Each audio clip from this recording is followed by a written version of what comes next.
Irmãos, hoje nós vamos começar um capítulo novo em Gênesis, é o capítulo 39.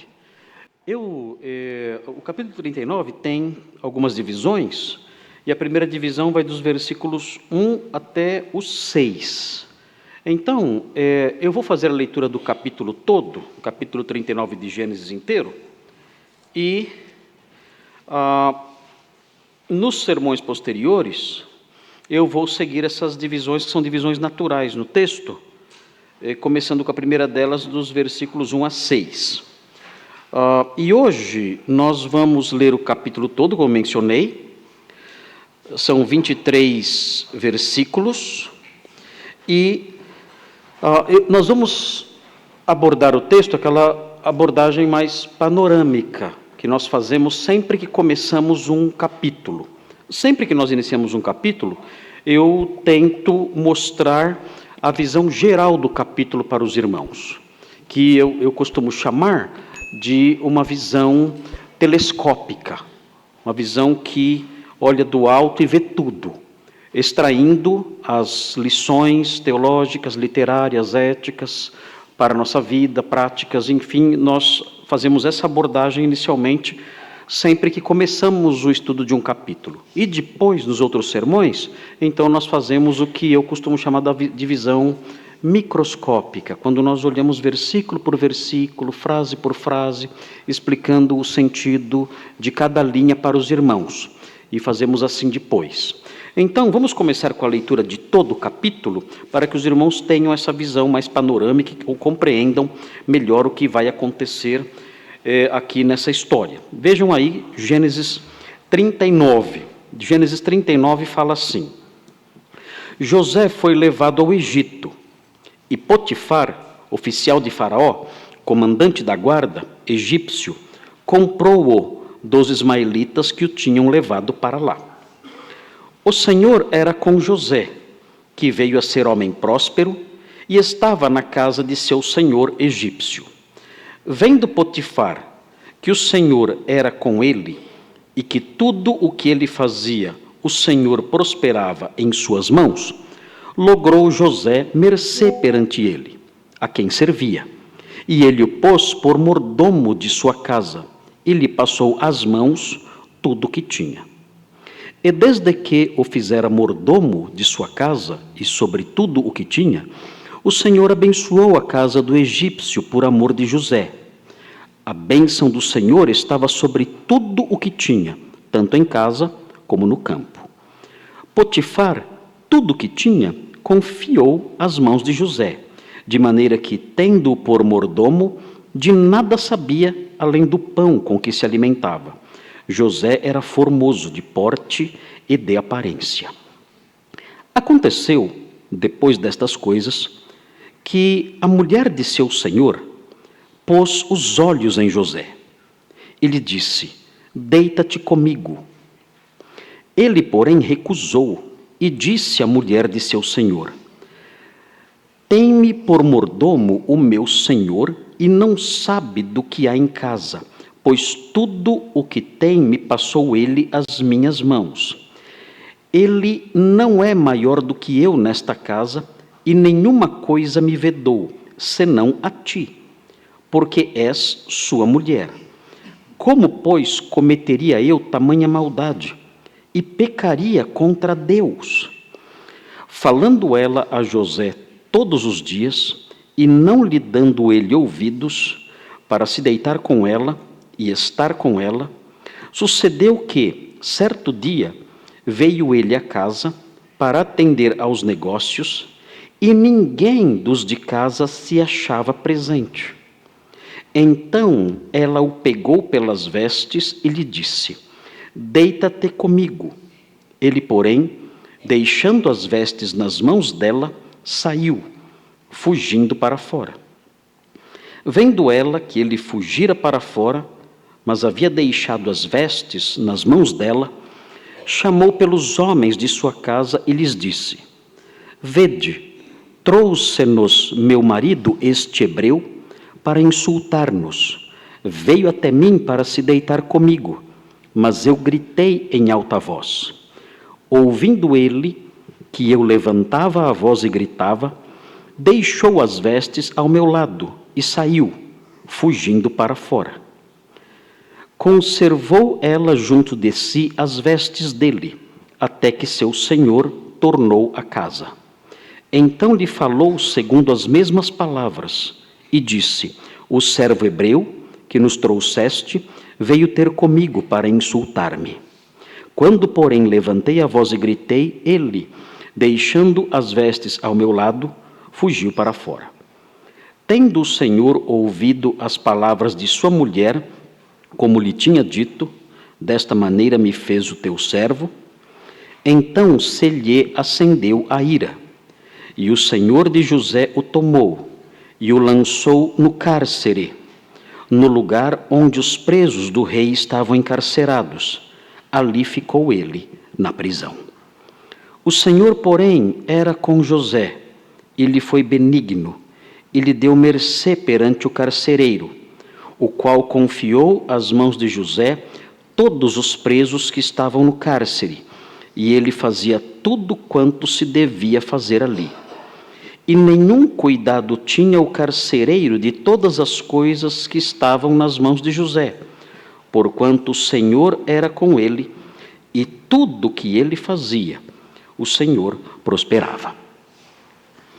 Irmãos, vamos então olhar para esse capítulo com esse olhar mais geral, para que os irmãos entendam a contribuição desse capítulo para o livro todo, especialmente para a história que está diante de nós. Os irmãos devem observar que o capítulo 39 é a sequência da história que nós temos no capítulo 37.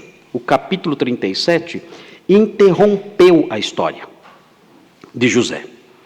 E o escritor inseriu, antes da sequência da história, dessa parte que lemos agora, o escritor inseriu o capítulo 38 com a história de Judá e Tamar.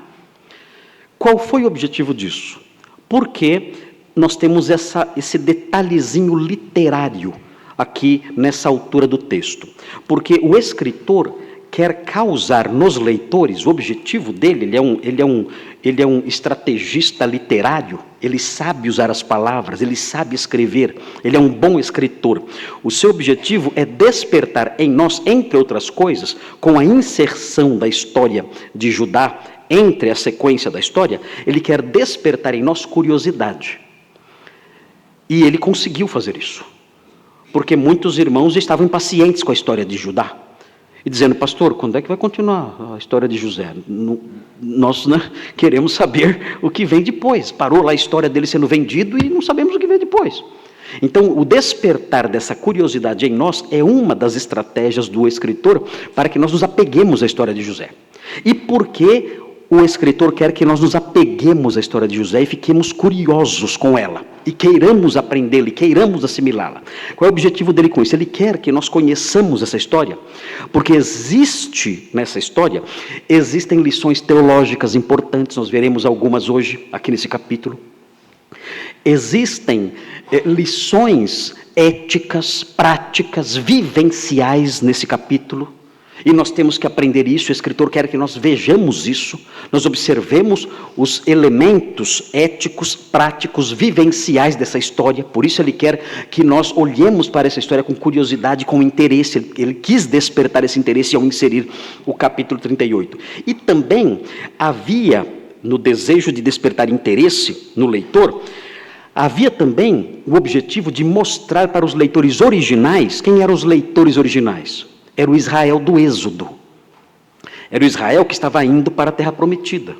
Ele quer mostrar para os seus leitores originais, os israelitas do Êxodo, que estavam caminhando para a Terra Prometida, ele quer mostrar como a nação foi parar no Egito. Nós saímos do Egito, estamos indo embora, estamos indo para Canaã, sob a direção de Moisés. Como os nossos ancestrais foram parar naquela terra, de que agora estamos livres. Como os nossos ancestrais chegaram naquele país, no Egito, onde foram feitos escravos. Como isso aconteceu? Como chegamos a esse ponto e agora estamos sendo libertos? Então, esse é o objetivo do escritor quando ele pensa especialmente nos leitores iniciais, nos leitores originais. Mostrar essas coisas que eu mencionei, verdades éticas, verdades teológicas, doutrinárias, e também mostrar o que aconteceu com aquele povo, que agora estava caminhando rumo a Canaã, voltando para a terra que o Senhor havia prometido. E existe algo mais no capítulo 39, é interessante, existe também um outro traço literário que os irmãos devem observar, é que o capítulo 39 tem as duas últimas descidas de José.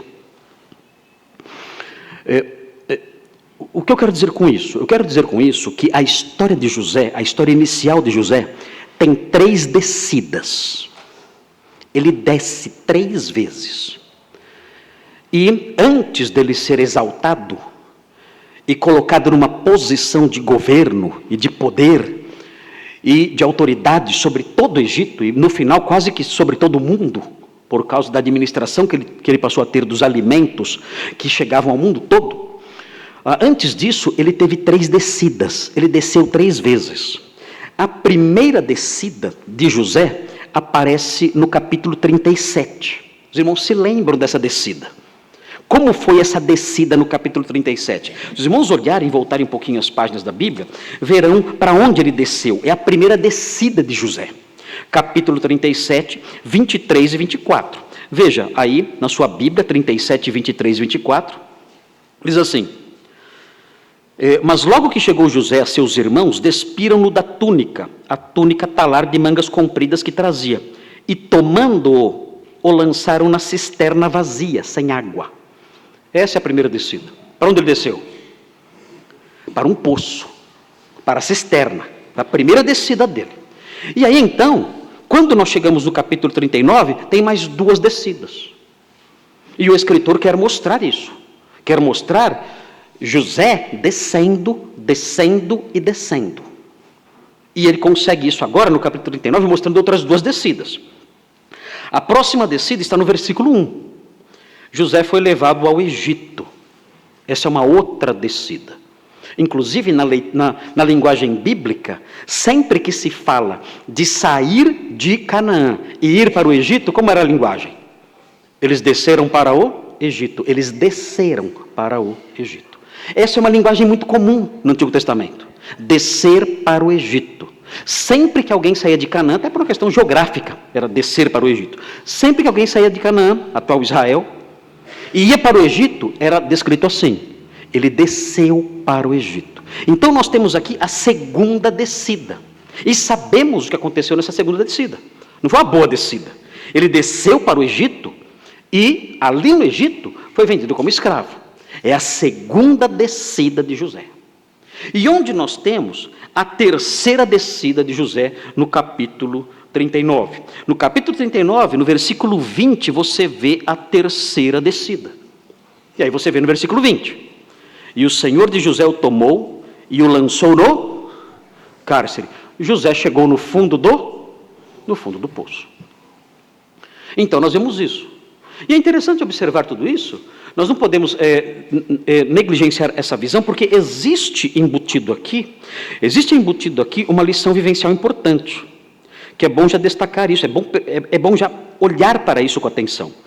O fato de Deus abençoar alguém não significa que a pessoa não desça. A pessoa desce. Isso não é sinal de castigo, isso necessariamente não é sinal de falta de fé, não. Muitas vezes o plano de Deus para a vida de alguém envolve, em alguns momentos, descer, e descer bastante. Nós não sabemos muitas vezes quais são os seus planos. José não tinha uma visão muito clara do que iria acontecer. Ele permanecia fiel. O Senhor era com ele, o Senhor estava com ele, já veremos já o que significa o Senhor estar com ele, aprenderemos isso daqui a pouquinho. Mas é interessante observar o modo como Deus age na vida das pessoas que o servem. Servir ao Senhor não é garantia de nunca cair no poço. É importante aprender isso. Cuidado com as teologias mentirosas. Porque teologias mentirosas dizem: se você serve ao Senhor, você sempre se dá bem. Se você serve ao Senhor, é só subida, só alegria, né? Só montanhas, uma montanha maior que a outra. E na história de José, o personagem mais piedoso de todo o livro de Gênesis, antes da subida, Teve muita descida. E eu garanto, dificilmente vocês vão descer tanto quanto ele desceu. Espero que ninguém aqui seja lançado numa masmorra no futuro. Mas ele desceu até o máximo que alguém poderia descer. Uma masmorra egípcia. Um escravo criminoso jogado numa masmorra. Então nós percebemos isso, essas descidas presentes aqui. E o autor bíblico quer mostrar isso. O autor bíblico quer mostrar isso, inclusive, ressaltando que foi graças a essas descidas que ele se tornou governador. Como Deus usou José? A questão não é que Deus o colocou, antes de eu ficar rico eu tenho que cair num buraco. Não, não é isso. Nada disso. O objetivo de Deus não era deixar José poderoso e rico, não. O objetivo do Senhor era salvar Israel da fome, da morte. Salvar Israel e o mundo da fome. Esse era o objetivo do Senhor. Não era fazer Jacó prosperar, não era José prosperar, não. O objetivo era salvar da fome. Para salvar da fome, José tinha que ser governador. E é interessante observar isso. Nós percebemos aqui que, com o objetivo de alcançar esse alvo, ele fez com que José fosse descendo, descendo e descendo. Cada descida de José contribuiu para que esse objetivo dele se tornar governador e salvar o mundo se realizasse. José só se tornou governador do Egito e salvou o mundo da fome porque essas descidas aconteceram com ele. Ele foi para uma cisterna, ele desceu para o Egito, ele desceu para uma masmorra, e só por causa dessas descidas, ele se tornou governador que salvou o mundo da morte, da fome, da aniquilação completa. Muito bem. Tendo olhado para isso, para esses traços, esses dois tracinhos literários, que são traços que mostram alguma coisinha da teologia do livro, vamos olhar para as lições teológicas propriamente ditas. Há algumas liçõezinhas teológicas aqui também. Então, antes de nós entrarmos em cada versículo, vendo cada pedacinho, nós vamos ver as lições teológicas que saltam do capítulo 39 com mais naturalidade. As lições teológicas mais gerais presentes aqui. Então os irmãos podem me acompanhar vendo isso também. Os irmãos estão acompanhando tudo isso que eu estou falando? Eu sei que é mais gostoso pegar o texto, dividir o texto e ir caminhando devagarinho. Os irmãos acompanham melhor. Pastor, é o que eu falo para vocês, eu pego o pão, pico em pedacinhos, né, e vou dando na boquinha de vocês. Né, e vocês dão. E eu vou dando lá. Na boquinha. É gostoso porque vai vendo, agora entendi o que significa isso. A gente vai mastigando e vai engolindo devagarinho. É gostoso fazer assim. Então, vai chegar lá.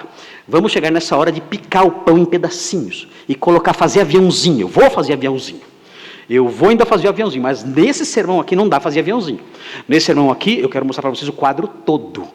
Então, depois, no próximo domingo, aí começa o aviãozinho com bocados pequenininhos e vocês vão aí, então, comendo. E isso tudo, queridos, por mais que não percebamos, isso vai mudando a nossa vida.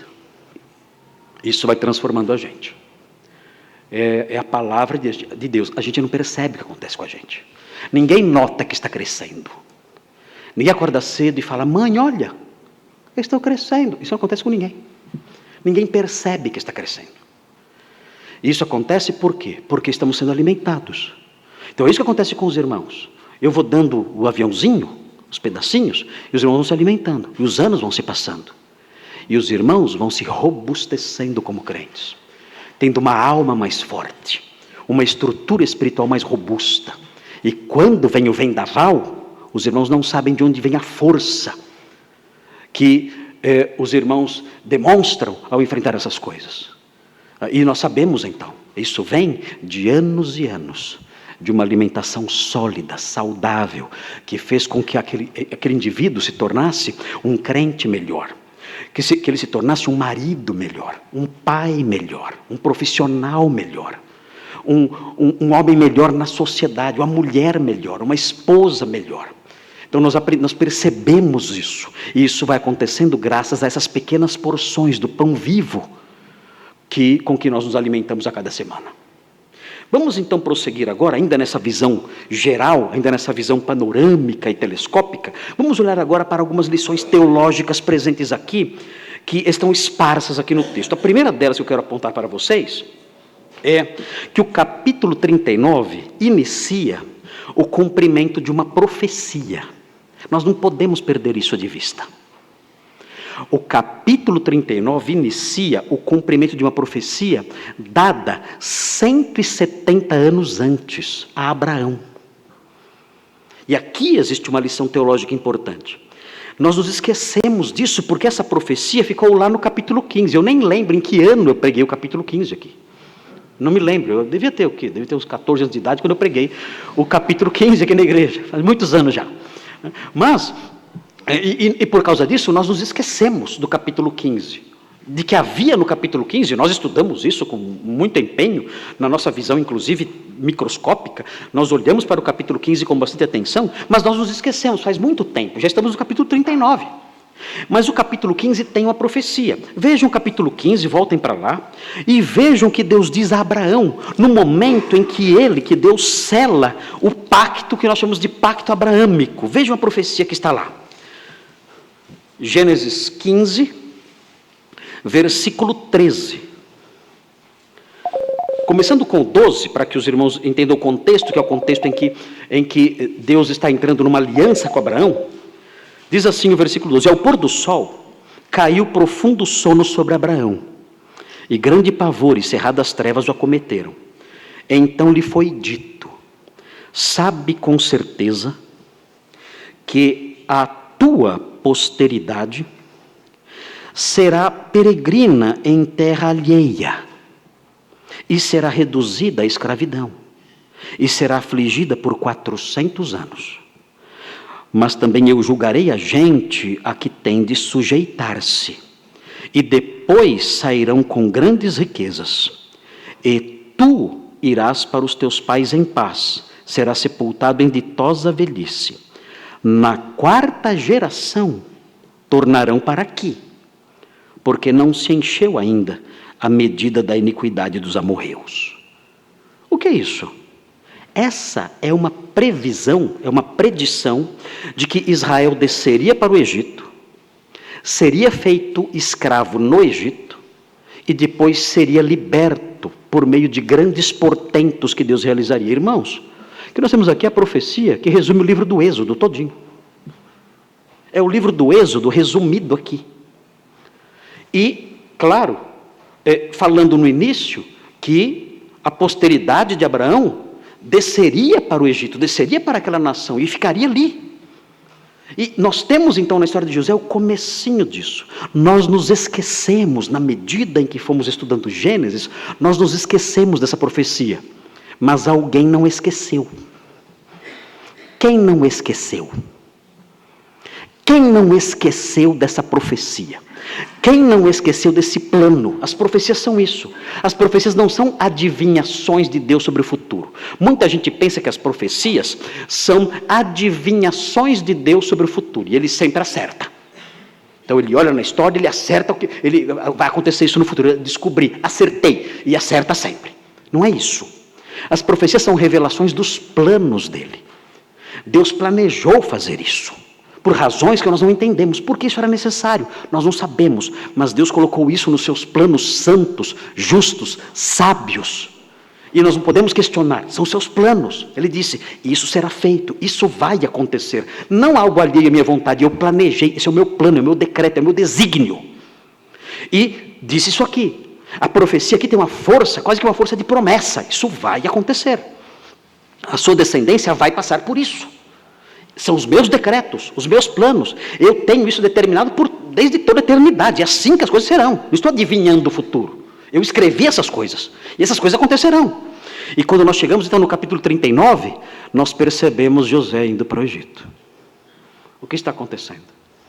Nós esquecemos a profecia. Mas alguém não esqueceu. Quem não esqueceu? Deus.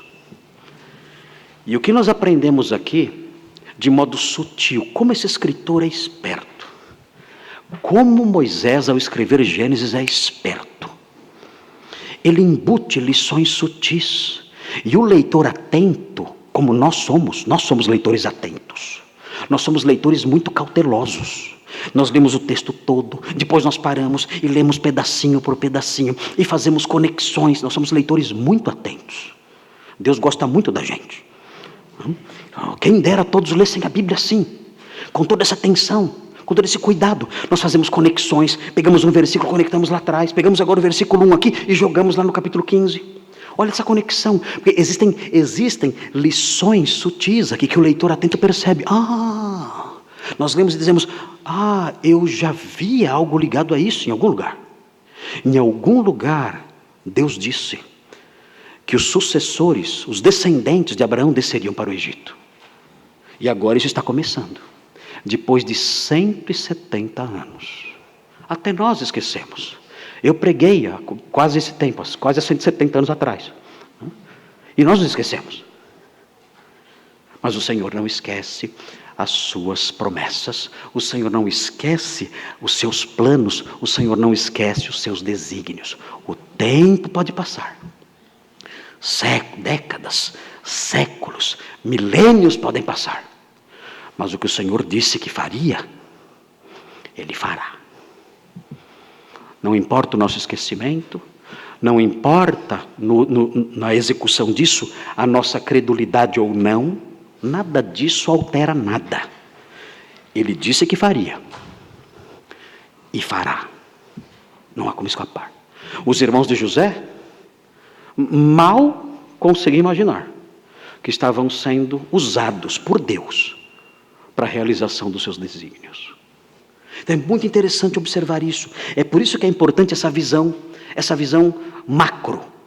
Perceber que por trás dos atos dos homens, os homens agindo ali de conluio, vinde, vamos tomá-lo, vamos vendê-lo, vamos matá-lo. Por trás desses atos todos, existe uma esfera mais ampla. Existe um Deus realizando os seus propósitos e desígnios sábios, santos, justos e bons. E que sempre se concretizam. Sempre. Nós podemos sim olhar as ações dos homens e as ações dos homens causando impacto na história. Isso é correto, e condená-las, dizendo, esses irmãos de José são perversos. Não podemos, em hipótese alguma, aceitar algo assim. Quem vende seu irmão? Quem age assim? Quem quer matar seu irmão? Isso é absurdo. E a nossa indignação é justa, é correta e corresponde ao que Deus quer que nós sintamos. Mas quando nós olhamos o todo, nós percebemos que existe uma esfera maior. Tudo isso debaixo dos desígnios, dos planos e dos propósitos de Deus. E, irmãos, essa é uma lição grandiosíssima, porque você pode trazer isso para a sua vida. E você vê na sua vida alguns irmãos de José. Você vê na sua vida alguns pontos ruins. Você vê na sua vida algumas ladeiras. Você vê na sua vida algumas descidas. E você pode descansar dizendo, tudo isso não é o fim das coisas. Essas coisas todas não são o conjunto completo. Deus está trabalhando para o seu povo. O que Deus quer construir no meu caráter, na minha vida, na minha história, não é isso aqui. Isso é um ponto, um detalhe, um veículo para essas coisas. Ele tem desígnios insondáveis que eu não conheço. Então confiarei e seguirei em frente, porque os seus desígnios sempre são sábios, justos e bons para a minha vida. Muito bem, vamos prosseguir. Há mais lições aqui. São lições muito interessantes, muito boas. Eu gosto muito dessas coisas. Espero que os irmãos gostem também disso. Não sei, cada um tem o seu modo de reagir a essas coisas, né? Alguns irmãos não são tão interessados assim. Não que não sejam crentes, são crentes piedosos, santos, mas não têm tanto interesse, gostam mais de coisas mais simples, talvez coisas mais claras. Eu gosto de ler salmos. O Senhor é meu pastor, nada me faltará. Para ele está bom isso aí, está tudo certo. E bola para frente é o que interessa. Ok, sem problemas. Jesus morreu por mim, estou salvo. Amém 1000 vezes. É maravilhoso isso aí. Vamos em frente. Graças a Deus, porque isso é suficiente para você. Outros irmãos gostam de se aprofundar mais. E isso acho que depende de cada um. Mas o ideal é que todos tenham um interesse cada vez maior, mais intenso nessas coisas. Porque essas coisas transformam a qualidade da nossa vida cristã. Nós podemos ir crescendo mais por meio do conhecimento delas. Vamos então ver uma outra lição teológica importante. Note, o capítulo 39 realça algo, e é importante aqui notar isso. O capítulo 39 realça algo que era referente à vida dos patriarcas. Algo próprio da vida dos patriarcas, que já foi dito sobre os outros patriarcas. Mas nesse capítulo isso é repetido 4 vezes. E o que é isso? É o fato de Deus acompanhar e estar sempre com os patriarcas. Sempre. Dirigindo, protegendo, fazendo promessas. Isso já apareceu outras vezes, mas nesse capítulo isso é dito expressamente 4 vezes. Vejam o capítulo 24, para os irmãos observarem essa realidade, Deus presente na vida dos patriarcas. Vejam no capítulo 24, Abraão. Vejam, 24:40. 24:40. Fala assim, é Abraão falando. Ele falando ao seu servo. Veja o que ele diz. Ele me disse, é o servo falando. O servo falando sobre o que Abraão disse. Esse é o contexto aqui. O Senhor em cuja presença eu ando. Vejam isso. O Senhor em cuja presença eu ando. Está dizendo o que aqui? Olha, o Senhor, Yahweh, está sempre comigo. Sempre. Abraão disse isso. O Senhor está sempre comigo. Eu ando com Ele. Quando nós seguimos em frente, chegamos no capítulo 26, encontramos Isaque. No capítulo 26. Veja no capítulo 26, o versículo 24. Veja o que diz. Na mesma noite lhe apareceu o Senhor e disse: eu sou o Deus de Abraão teu pai. Não temas, porque eu sou contigo. Agora temos aqui essa afirmação. Eu estou com você. Eu estou ao seu lado. Eu estou andando com você. Nós seguimos em frente, chegamos em Jacó. 28:15. 28:15. Vejam o que Deus diz para Jacó. Eis que eu estou contigo. Hoje em dia essa frase virou um jargão, né? Qualquer incrédulo, ateu, chega lá o pastor pentecostal e fala: varão, o Senhor é contigo. Isso aí virou piada, né? As pessoas falam isso hoje em dia sem nenhuma responsabilidade, sem entendimento de nada. Chega para qualquer ateu, qualquer devasso, qualquer pessoa de vida torta, qualquer pessoa de vida suja: varão, o Senhor é contigo. Queridos, não adotem essa linguagem própria dos falsos mestres lá de fora. Não temos nada a ver com essa gente. São pessoas enganadoras, mentirosas, perversas, são homens exploradores, são pessoas que nós temos que nos afastar delas, são pessoas perigosas. Abrindo um parênteses aqui, irmãos, quando vocês virem essa gente pregando, falando e enunciando suas profecias e suas línguas estranhas lá, que são invenções, queridos, se afastem disso. Se afastem disso pelo bem de vocês. Esses homens são perigosíssimos. Eles costumam mudar a voz quando falam. Eles falam, alguns falam arfando, né? O Senhor fará, o Senhor está levantando um grande exército. E ficam falando assim. Eles acreditam que o Espírito Santo, quando pega alguém, a pessoa fica com falta de ar. Eu não sei de onde eles tiraram essa ideia. Eles imaginam isso, então eles falam com falta de ar, achando que isso aí é a ação do Espírito Santo sobre eles. E outros absurdos também. Ou então mudam de voz e engrossam a voz, falam com a voz do demônio das profundezas, para achar que isso aí transmite alguma autoridade. Quando vocês virem isso, e outras bizarrices, eu já vi, queridos, 2 pastores conversando em línguas no púlpito. E um falava uma frase em línguas, outro respondia com outra frase. E os dois se abraçaram e começaram a andar pelo púlpito, abraçados, conversando em línguas. Charamanai, decovarnai.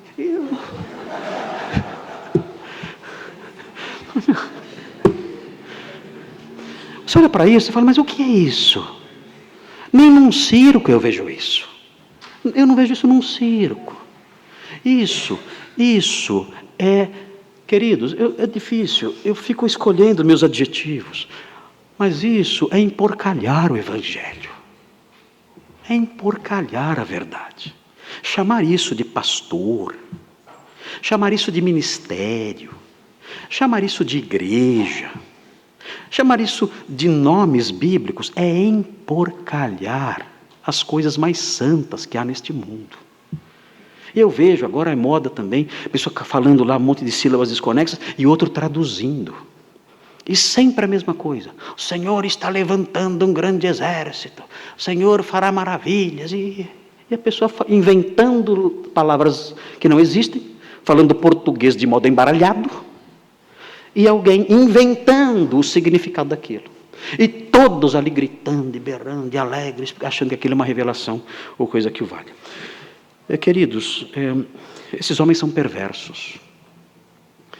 Esses homens corrompem crianças. Nós temos visto crianças na escola do estelionato espiritual. Crianças sendo treinadas com todos os trejeitos do golpista espiritual, falando, tudo, até o cabelo igual, a voz, treinadas, golpistas treinados desde a infância, com 13, 14 anos, golpistas sendo treinados desde pequenos. São pessoas perigosíssimas, são piores do que qualquer estelionatário que tem aí fora, porque usam o nome de Deus e arrancam o que puderem da pessoa, o que puderem. Então, queridos, se afastem dessas pessoas. Não cheguem perto, não assistam seus sermões, não os sigam na internet ou assim, nos grupos sociais, nada disso. Fujam dessa gente.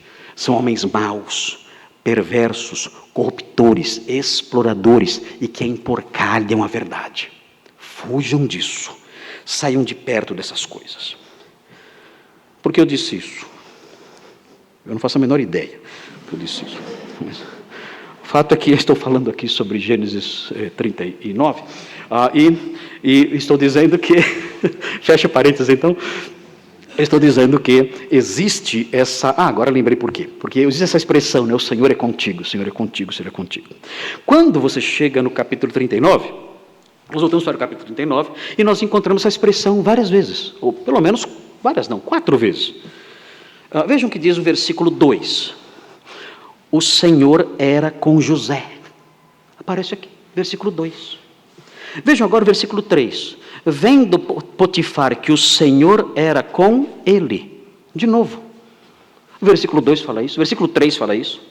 Vejam o versículo 21. Versículo 21. O Senhor, porém, era com José. De novo. Vejam o versículo 23. E nenhum cuidado tinha o carcereiro de todas as coisas que estavam nas mãos de José, porquanto o Senhor era com ele. De novo, é uma ênfase constante nisso. O Senhor era com José, o Senhor era com José. E o que significa isso aqui? Prestem atenção nisso, para que os irmãos não entendam mal o que eu vou dizer agora. Aqui neste capítulo, no capítulo 39, o Senhor estar com José é a causa do seu sucesso, neste capítulo aqui. Nem sempre essa expressão significa isso. Mas muitas vezes em Gênesis, e aqui em especial, o significado disso é o seguinte: olha, o sucesso de José, as vitórias de José, tudo isso eram decorrentes de uma causa primária. E que causa primária é essa? O Senhor era com José. E quando nós olhamos para isso então, nós aprendemos quem é a fonte de todos os meus sucessos. Eu descubro de onde vêm as minhas vitórias. É interessante, José foi um homem vitorioso. Ele obteve sucesso na casa de Potifar como administrador. Ele obteve sucesso como administrador da prisão, lá no Egito, ele teve sucesso. E no futuro, os irmãos sabem da história, ele teve sucesso como administrador de todo o reino do Egito. E o próprio José reconheceu isso. O próprio José reconheceu que tudo o que aconteceu, inclusive o seu sucesso, teve uma fonte. Essa fonte foi o Senhor. Veja o capítulo 45. É importante observar isso. É importante observar porque isso é um golpe contra a nossa autossuficiência. Nós não podemos acreditar na nossa autossuficiência, no nosso braço, na nossa força, na nossa sabedoria, no nosso treinamento. Essas coisas são úteis, sem dúvida são úteis. Mas as nossas vitórias e os nossos sucessos em tudo o que fazemos têm uma fonte específica. É Deus. Se o Senhor não estiver conosco, nós não teremos sucesso nenhum em nada do que fazemos. Nem na vida acadêmica, nem na vida profissional, em nada na vida. Nós só teremos sucesso se o Senhor for conosco. Ele é a fonte de todas as nossas conquistas. Veja o capítulo 45, no versículo 7. Capítulo 45, versículo 7. É José falando, ele fala assim: Deus me enviou adiante de vós. O que ele está dizendo aqui? Ele está dizendo, olha, na verdade, por trás de tudo que aconteceu, estava Deus. Ele me enviou adiante de vós, para conservar vossa sucessão na terra, e para vos preservar a vida por um grande livramento. Esse livramento que eu estou proporcionando a vocês, dando comida para vocês e para o mundo, isso não é decorrente da minha sabedoria, da minha habilidade, da minha capacidade administrativa. Não, isso é obra de Deus. Deus realizou isso por meu intermédio. Vejam a sequência. O versículo 8 fala assim: assim não fostes vós que me enviastes para cá. Não. Ele diz não. Foram vocês. Mas na verdade vocês foram só um instrumento. Outra pessoa me enviou para cá. Quem? O texto prossegue. E sim Deus. Que obra maravilhosa de Deus, né? O texto está dizendo que Deus enviou José para lá. Os irmãos foram apenas instrumentos para isso. E ele prossegue, que Deus fez isso, o texto fala, que me pôs por pai de Faraó. Não foi a minha habilidade, não foi a minha sabedoria, a minha inteligência que me colocou na posição de pai de Faraó. Não, foi ele me pôs na posição de pai de Faraó e senhor de toda a sua casa e como governador em toda a terra do Egito. Foi Deus quem fez isso. Não foi a minha habilidade, o meu braço, a minha sabedoria. Se eu estou nessa posição agora, é porque Deus, desde o começo, me abençoou com sucesso e vitórias, com o objetivo de salvar a nação. Então é interessante observar isso. José não se vangloria, ele não fala assim, olha, siga o meu exemplo, eu sou alguém que perseverou, sou alguém resiliente, eu nunca desisti, e eu fui para cima, e é isso aí. Não. Ele não tem o segredo da vitória. Ele disse, o Senhor esteve comigo. E se eu cheguei onde eu cheguei, houve uma causa primária que transcende as minhas habilidades. Essa causa primária é o próprio Deus. Vejam o capítulo 50. José insiste nisso, ele é um homem humilde. Ele sabe, se não fosse Deus, ele estaria ainda, talvez lá com seus irmãos em Canaã, passando fome. Ele sabe que Deus estava por trás de todas as suas vitórias e sucessos. Ele diz assim, 50, 20. Vós, na verdade, intentastes o mal contra mim. Deus, porém, o tornou em bem. Não fui eu que consegui transformar esse mal em bem. Não foi a minha habilidade, a minha capacidade que transformou esse mal em bem. Foi Deus quem tornou esse mal em bem. Para fazer, como vedes agora, que se conserve muita gente em vida. Deus me usou apenas. E Ele me deu sucesso e vitórias. Não para que eu ficasse rico e poderoso, mas para salvar a vida de muitas pessoas. Ele agiu assim. Isso é importante para a nossa vida prática. Porque eu devo aprender essa lição. Qualquer sucesso que eu tenho na vida, por menor que seja, queridos, a fonte disso é o Senhor. Sempre. Tiago nos lembra disso. Vejam Tiago 4. É uma lição que eu ensinei para as minhas filhas quando elas eram pequenininhas. E elas inseriram isso no seu vocabulário. Tiago 4. O que elas inseriram no seu vocabulário? Esse modo de falar que é ensinado por Tiago. Tiago ensina a gente a falar. Então nós vamos aprender a falar. Nós não sabemos falar, mas Tiago vai nos ensinar a falar. Vejam o que diz aqui Tiago, no capítulo 4, versículo 13. Diz assim: atendei agora, vós que dizeis. E aí vem: hoje ou amanhã iremos para a cidade tal, e lá passaremos 1 ano, e negociaremos, e teremos lucros. É um bom plano? O que vocês acham? É um bom plano, não? Muito bom. Olha, amanhã, ano que vem, nós vamos para os Estados Unidos. Eu vou para os Estados Unidos, e eu vou ali negociar ali e aproveitar a oportunidade econômica que aquele país me dá, e eu vou ganhar muito dinheiro lá, e depois eu volto para cá, para o Brasil, e compro uma casa. Ou então eu vou para o Japão. Tenho ascendência japonesa, eu não tenho, mas usando aqui a ilustração. Vou para o Japão, tenho ascendência japonesa, vou trabalhar alguns anos lá, fazer um patrimônio, eu volto para o Brasil, compro uma casa, um carro e faço a vida. É errado isso? O plano é bom? Tiago não gosta do jeito de falar. Tiago fala: vocês estão falando errado. Veja o que ele diz. Ele diz: vós não sabeis o que sucederá amanhã. Que é a vossa vida? É uma pergunta, irmãos, que pergunta difícil essa e triste essa. Os jovens talvez não entendam a força dessa pergunta e o quanto essa pergunta nos humilha. Que é a vossa vida? Sois apenas como neblina, que aparece por instante e logo se dissipa. Os jovens não têm noção do quanto isso é verdade. Vocês não têm noção. É exatamente isso. É exatamente assim. Vocês não sabem o que é a vida. O que é a vida de vocês? A vida de vocês é uma neblina. Ela se dissipa depressa. Ela passa rápido. Vocês não sabem o que vai acontecer amanhã. Quem vocês pensam que vocês são? A vida, vocês não têm controle nenhum sobre a vida de vocês. Vocês não têm controle nenhum sobre nada, nem sobre o tempo de vida de vocês. Ela passa depressa. Ela se dissipa como uma neblina rápido. Vocês não têm noção disso. Vocês acham que esses planos, mesmo que se realizem, vão alterar muita coisa? Vocês vão passar depressa. É rápido. Meus pais falavam isso, meus avós falavam isso, eu não ligava. Conversa de velho.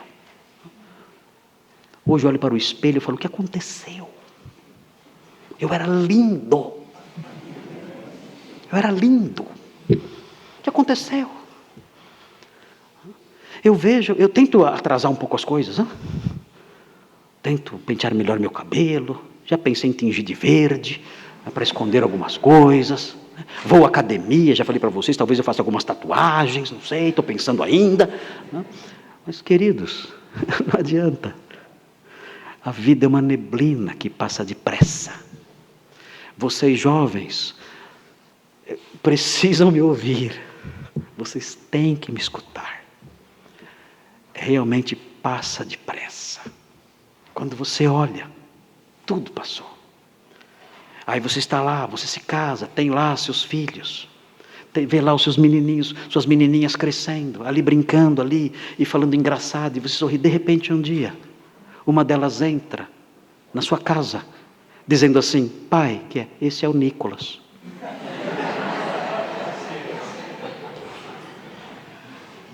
E você vê o quê? Uma menininha com fralda falando isso. O quê? E daí? Ele quer falar com o senhor. Quer falar o quê comigo? Passou. Neblina. Passou. Eu já não sou mais o jovem. Eu sou o pai da moça. Eu sou o velho. Eu sou o pai da moça. Aí o Nicolas disse: eu posso levar a Isabela para comer? Para jantar? E eu disse a ele: para quê? Eu dou comida para minha filha. Essa foi nosso primeiro diálogo foi esse. Para quê? Pode deixar, fique tranquilo, eu sei dar comida para minha filha. Não, eu gostaria de conversar com ela. Ok, tá bom, pode. Não adianta chorar. O tempo passou. É assim a vida. E é rápido, queridos. É quase que de repente. E aí nós vemos aqui Tiago nos corrigindo e dizendo assim, em vez disso, de fazer esses planos jactanciosos como se você tivesse o controle de tudo, reconheça uma coisa: o Senhor é a fonte de tudo. Ele diz assim: em vez disso devias dizer, e é aqui que ele nos ensina a falar. Vejam como falar, aprendam como falar. Nós somos crentes, aprendamos a falar. O texto diz: se o Senhor quiser, não só viveremos, como também faremos isto ou aquilo. Se o Senhor quiser, então eu viverei. E se o Senhor quiser, eu farei isto ou aquilo. E ele prossegue, em vez disso, versículo 16, agora entretanto, vocês não falam assim. Agora entretanto, vos jactais das vossas arrogantes pretensões. Vocês se orgulham de suas pretensões como se vocês tivessem as rédeas da sua vida e pudessem planejar os seus sucessos. Ele fala, todo orgulho, toda jactância semelhante a essa é maligna, é ruim, é má. Você deve ter uma visão diferente da sua vida. Você deve olhar para a sua vida e para os seus planos e saber, eu sou uma neblina. E se eu conseguir realizar alguma coisa na vida, por menor que seja, isso será decorrente da aprovação de Deus. Se Ele quiser, Ele me dará vida. E se Ele quiser, Ele me fará conquistar essas coisas. Eu ensinei essas coisas para as minhas filhas quando eram pequenas. Então elas falavam para mim, pai, se o Senhor quiser e vivermos, será que poderemos ir em tal parque? Elas começaram a dizer assim, achava engraçado no carro, elas falando assim, pai, se o Senhor quiser e nós vivermos, será que poderemos fazer tal coisa? Achava bonitinho elas falando assim, aprendendo a falar desde pequenininhas. E nós temos que aprender isso. Os jovens têm que aprender isso. Os mais velhos, todos. Se o Senhor quiser, Ele nos dará vida e nos dará a realização dos nossos planos. Se Ele não quiser, nós sequer viveremos. E ao falar isso, não é apenas um jargão, não é apenas um hábito de falar, se Deus quiser, não.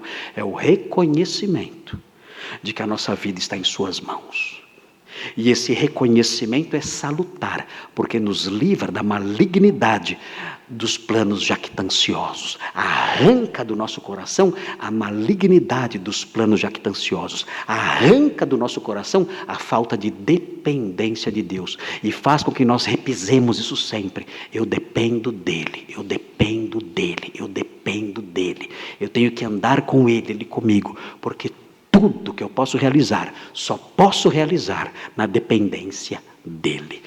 Tudo que José conquistou, tudo, foi por um motivo só. O Senhor era com ele e fez todas aquelas coisas porque queria realizar os seus planos. E assim é conosco também.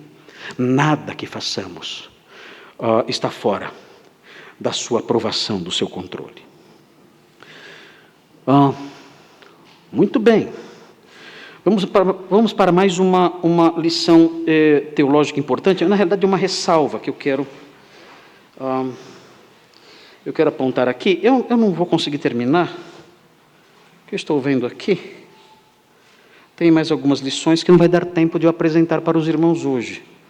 Mas eu estou já caminhando para o finalzinho. E eu não quero correr muito, porque as lições elas não estão conectadas diretamente umas às outras. São lições esparsas. Isso é necessário, mas isso pode cansar os irmãos, essa ausência de uma conexão necessária e lógica entre uma lição e outra. Então, para não cansá-los, o que seria improdutivo do ponto de vista didático, então eu vou enunciar apenas mais duas e aí nós vamos encerrar. E na semana que vem, então, eu termino e começo a análise microscópica aqui do nosso texto. Mas o que eu quero destacar agora, o que vem agora, é um alerta para os irmãos. Isso que eu falei agora, de que Deus é a causa dos nossos sucessos, por favor, queridos, isso não tem nada a ver com teologia da prosperidade. O que ensina a teologia da prosperidade? Que se você for fiel, você vai ter sucesso. E notem bem, grosso modo, se quisermos definir a teologia da prosperidade de modo direto e reto, a coisa é assim: se você der dinheiro na minha igreja, você prosperará. É isso. Não é, o discurso é bonito. Se você for fiel, você prospera. Olha aqui, José era fiel, ele prosperou. Mas na realidade, esse discurso tem um objetivo só. O objetivo final é o seguinte: olha, dê dinheiro na minha igreja. Porque se você der dinheiro na minha igreja, você prosperará. E isso entra naquele discurso dos homens perversos que eu mencionei há pouco. A única pessoa que prospera com base nisso é a pessoa que fala isso. É o dono da igreja que fala, ele prospera. Funciona para ele. Mas na vida real, isso é mentira. Então, não imaginem que tudo isso, de algum modo, fortalece e corrobora essa teologia falsa. Essa teologia diz outras coisas. Essa teologia diz o seguinte: olha, se você está passando por problemas e dificuldades, é falta de fé. E você pode mostrar que você tem fé dando dinheiro na minha igreja. E se você der dinheiro na minha igreja, você vai ficar rico. Isso é mentira. E a Bíblia não ensina isso em lugar nenhum. Aliás, o próprio Tiago, no capítulo 2, veja aí na sua Bíblia, no versículo 5. Vejam como a Bíblia é clara nisso. Vejam 2,5. Já estamos caminhando para o final. 2,5. 2,5. Diz assim: ouvi, meus amados irmãos, Tiago 2,5. Ouvi, meus amados irmãos, não escolheu Deus os que para o mundo são pobres, para serem ricos em fé e herdeiros do reino que ele prometeu aos que o amam? Queridos, riqueza é sinal de fé? Esse versículo diz o contrário. Ele fala que os pobres foram escolhidos para serem ricos em fé. É o oposto. É o oposto do que é ensinado por aí fora. Quem será que está mentindo? Tiago ou esses pastores aí fora? Quem será o mentiroso? Quem será o falso mestre? Tiago ou eles? Com quem você fica? É evidente aqui. Deus escolheu os pobres para serem ricos em fé. Então não caiam nessas mentiras. O que o texto ensina não é que o homem de fé sempre tem sucesso. O próprio José teve 3 quedas, 3 descidas. O texto ensina que se você tem sucessos, isso sempre vem de Deus. Ele é a fonte de todas as suas vitórias. E por último, irmãos, há uma lição aqui. É uma lição tão rica o que vem agora, é tão interessante, que eu quero terminar destacando essa lição. Até para encorajá-los, até para animá-los. Até para que os irmãos saiam daqui hoje bastante encorajados e contentes e animados, sabendo do seu papel no mundo em que você vive. Sabendo do seu papel na casa em que você mora. Sabendo do seu papel na escola em que você estuda, na empresa em que você trabalha. E a verdade teológica que há aqui, essa é uma verdade teológica que aparece aqui, talvez pela segunda vez na Bíblia aparece isso aqui. Mas essa verdade, ela se expande e chega no Novo Testamento também. É muito interessante. E essa verdade é a seguinte: os incrédulos são abençoados graças à presença dos crentes em seu meio. Mas como assim? É isso. É exatamente isso. Os incrédulos são abençoados só porque você está lá. A sua presença. Eles tratam você mal. Eles zombam de você. Eles perseguem você. Eles são injustos com você. Eles mal sabem que eles são abençoados por causa de você. Se eles soubessem, eles iam proteger você. Não fica aqui. Não sai de perto de mim. Mas não sabem disso. Mas a Bíblia ensina isso. Vejam, observem, no capítulo 39, é interessante, vejam o que diz aí, no versículo 5. Versículo 5. Vejam.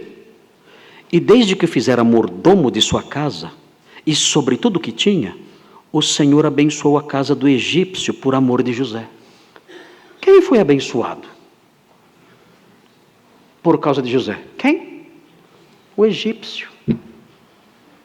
José lá trabalhando. E quem era abençoado? O egípcio. É interessante isso. E nós percebemos, é interessante, nós percebemos que na sequência, no capítulo 41, versículo 57, existe um crescimento nisso. No começo é a casa de Potifar que é abençoada. Depois é a prisão, o trabalho do carcereiro é abençoado. Vai crescendo. E quando chegamos no capítulo 41, versículo 57, veja o que acontece. 41, 57. E todas as terras vinham ao Egito para comprar de José, porque a fome prevaleceu em todo o mundo. No final, o mundo inteiro foi abençoado por causa de José. E aí nós olhamos para isso e percebemos, Deus usa o seu povo para abençoar incrédulos. Como pode isso? Mas ele faz isso. Os irmãos devem se lembrar quando ele conversou com Abraão pela primeira vez. Ele disse o quê? Em ti serão benditas todas as famílias da terra. Por meio de você, todas as nações serão abençoadas. E nós vemos essa lição se repetindo. Se os irmãos olharem o Novo Testamento, vejam que interessante isso. No Novo Testamento, em Marcos, capítulo 13. E comece já na sua mente conectar isso com a sua experiência, com a sua história, com a sua vida, com a sua família, com o seu trabalho. Veja o que diz Marcos 13, 20. Marcos 13, 20 fala assim: não tivesse o Senhor abreviado aqueles dias. Que dias são esses? Os dias da grande tribulação, quando haverá um sofrimento na terra que nunca aconteceu antes. Veja o que ele diz: não tivesse o Senhor abreviado aqueles dias, os dias da tribulação, e ninguém sobreviveria, ninguém se salvaria, mas por causa dos eleitos que ele escolheu, abreviou tais dias.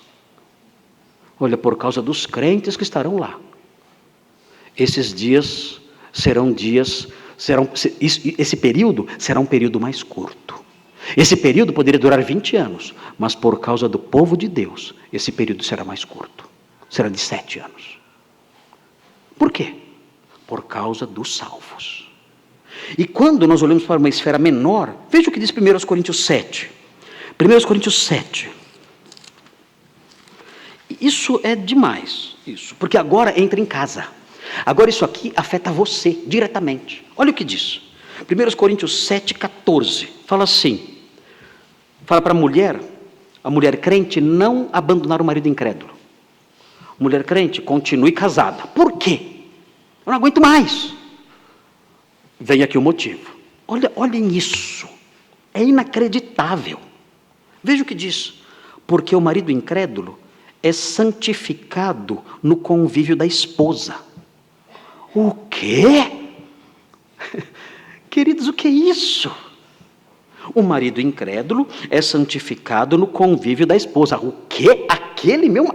exatamente. E veja a sequência.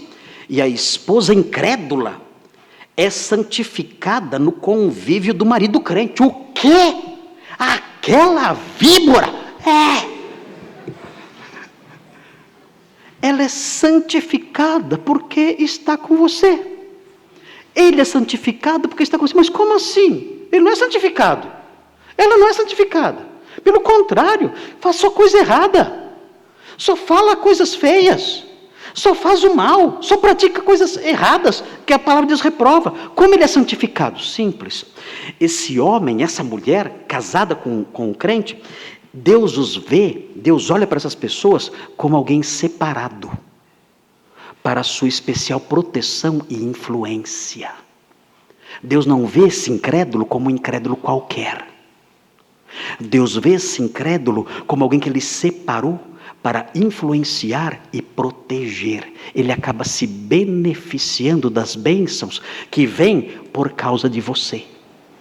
Ele está do seu lado. E por estar do seu lado, ele é abençoado com sua influência, com a proteção de Deus. Ele é colocado à parte, não é um incrédulo qualquer. Ele é colocado à parte e vai sofrendo a sua influência e a proteção de Deus porque você está com ele. Isso é maravilhoso. É a obra de Deus naquela vida indiretamente porque você está lá junto com ele. Então não se separe, permaneça lá. Deus de algum modo está trabalhando naquela vida, protegendo, influenciando, trabalhando. olhando para aquela pessoa com outros olhos. E mais, o texto prossegue. Veja o que acontece na sequência. Doutra sorte, os vossos filhos seriam impuros, porém agora são santos. Ei, o que é isso? Como é que é? Então os nossos filhos, só porque eu estou lá, mesmo sendo incrédulos, são santos? Sim. O texto diz isso. Que os filhos de vocês crentes casados com incrédulos, são santos. Em que sentido eles são santos? Eles não são salvos porque são seus filhos. Não existe salvação pela filiação. Não existe isso. Eles não são santos no sentido moral, que você olha e vê, mas eles não são. Eles são jovens perversos até. São jovens que vivem no pecado muitas vezes. Me dão uma dor de cabeça imensa. Em que sentido eles são santos? Em que sentido eles são puros? Deus não olha para eles e vira os olhos, não querendo se aproximar de algo profano. Não é assim que Deus vê esses filhos. Se Ele os visse como impuros, Ele viraria os seus olhos sem poder contemplá-los e nem se aproximaria deles, porque a sua imundícia profanaria a sua santidade. Ele não pode suportar isso. Mas por ser seu filho, por ser filho de um crente, ele olha para esse jovem, para esse adolescente, para essa criança, de modo diferente. Ele faz com que a sua influência, a proteção dele recaia sobre essa pessoa, por sua causa. Ele separa, esse é o sentido de santificar. Ele separa esse jovem e fala, esse jovem é incrédulo, mas é filho de um filho meu. Ele é um incrédulo, vive no pecado, mas é filho de uma filha minha. Eu então vou protegê-lo, influenciá-lo e estar ao redor dele. Ele não será visto por mim como um perdido qualquer. E o texto ensina isso. Então nós olhamos para isso e dizemos, Senhor, que bondade é essa? Que bondade é essa que transborda? A sua bondade é tão gigantesca, tão grande, tão ausente de fronteiras, que ela não é derramada sobre mim e apenas me enche. Não. A sua bondade vem sobre mim e me preenche totalmente. Mas como se isso não bastasse, a sua bondade transborda. E atinge as pessoas da minha casa. E atinge meu marido incrédulo, a minha esposa incrédula e os meus filhos incrédulos. Todos são atingidos por sua bondade, que transborda através de mim, seu servo. Persevere. Persevere. Seus amigos, seu trabalho, e especialmente a sua casa, são abençoados por causa de você. Persevere. A bênção de Deus transborda aos outros por meio de você.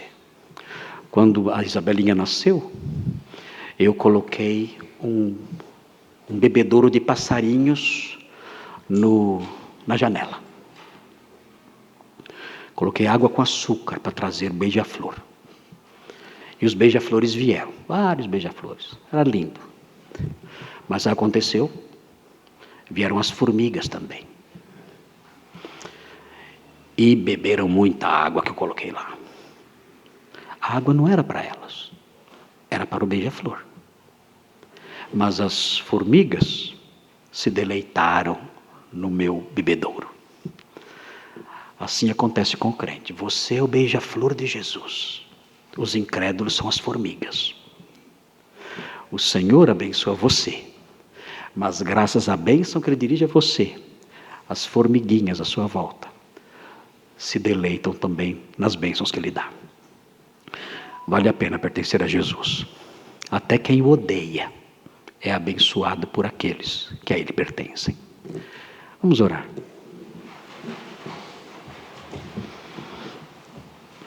Senhor Deus, muito obrigado por essas coisas tão lindas que aprendemos nesse texto. Ajuda-nos a assimilá-las e a conhecê-las com zelo e amor sincero.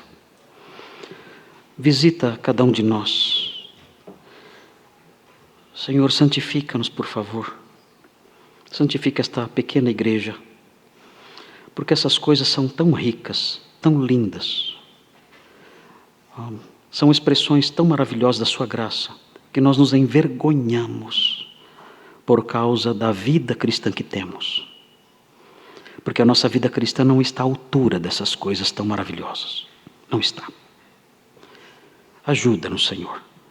Santifica-nos para que mostremos com o nosso procedimento, com a nossa obediência, com a nossa consagração, que somos de fato gratos ao Senhor por coisas tão maravilhosas. Suplicamos isso. Vem nos visitar, vem nos santificar, vem nos instruir, para que o modo como somos, vivemos, falamos e reagimos, que tudo isso demonstre que essas verdades todas entraram no nosso coração e por elas somos gratos e servimos ao Senhor com inteireza de coração e gratidão. Em nome de Jesus, amém.